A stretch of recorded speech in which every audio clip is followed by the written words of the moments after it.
దక్షిణ కాశీగా పేరుగాంచిన శ్రీ రాజరాజేశ్వర స్వామివారి ఆలయ అభివృద్ధి విస్తరణ పనులు వేగంగా కొనసాగుతున్నాయని రాష్ట్ర ప్రభుత్వ విప్ ఆది శ్రీనివాస్ తెలిపారు. వేములవాడ రాజన్న ఆలయ గెస్ట్ హౌస్లో ఆయన మీడియాతో మాట్లాడుతూ రాజన్న ఆలయ అభివృద్ధి కోసం సీఎం రేవంత్ రెడ్డి ప్రత్యేక కృషి చేస్తున్నారు. మొత్తం 150 కోట్లతో విస్తృత స్థాయిలో అభివృద్ధి పనులు జరుగుతున్నాయి. ఇప్పటికే 47 కోట్లతో రోడ్లు వెడల్పు పనులు ప్రారంభించామని తెలిపారు.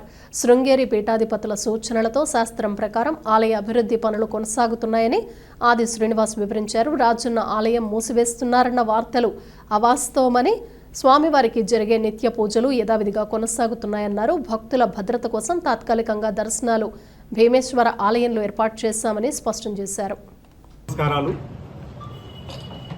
దక్షిణ కాశీగా పేరుగాంచిన వేములవాడ శ్రీ రాజరాజం సన్నిధిలో అభివృద్ధి కార్యక్రమాలు, విస్తరణ కార్యక్రమాలు ప్రారంభం కాబడతా ఉన్నాయి. గౌరవ ముఖ్యమంత్రి శ్రీ రేవంత్ రెడ్డి గారి ఆదేశాలతోటి దేవాదాయ శాఖ మార్చులు కొండ సురేఖ గారు, జిల్లాకు సంబంధించిన మంత్రులు అందరం కూడా సుమారు 150 కోట్లు వెచ్చించుకొని ముందుకు పోతున్నటువంటి సందర్భంలో ఇప్పటికే 47 కోట్లతో రోడ్డు వెడల్పు కార్యక్రమం పూర్తి చేసుకున్నాం.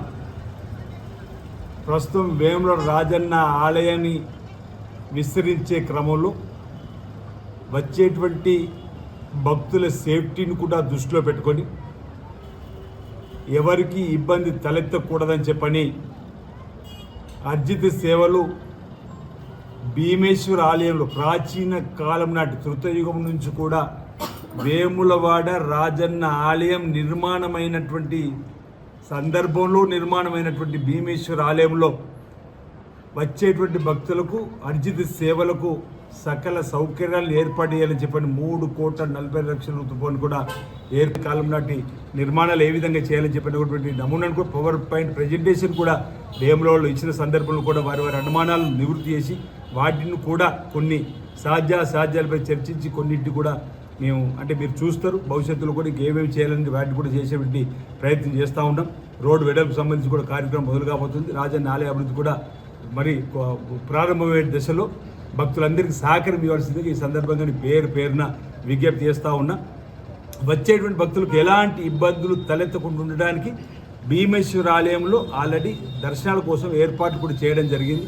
ఇక్కడ పనులు జరుగుతున్నంతసేపు సహకరించవలసిందిగా నేను భక్త జనాభాలకి, అన్ని రాజకీయ పార్టీ నాయకులకు, పరిరక్షణ కమిటీ సభ్యులకు అందరికీ పేరున నేను విజ్ఞప్తి చేస్తున్నా. ఈ క్రమంలో కూడా మీరు చెప్పిన సూచనలు, సలహాలు ఏవి భక్తులకు అనుకూలంగా ఉన్నా, విశ్వాసానికి అనుకూలంగా వాటిని మేము పాజిటివ్గా తీసుకొని వాటిని కూడా అమలు చేయడానికి ఎప్పటికప్పుడు సిద్ధంగా ఉంటామని చెప్పి సందర్భంగా తెలియజేస్తా ఉన్నాను.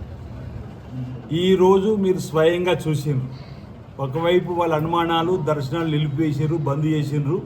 అంటే మీరందరూ స్వయంగా చూసారు, దర్శనాలు కొనసాగుతున్నాయి.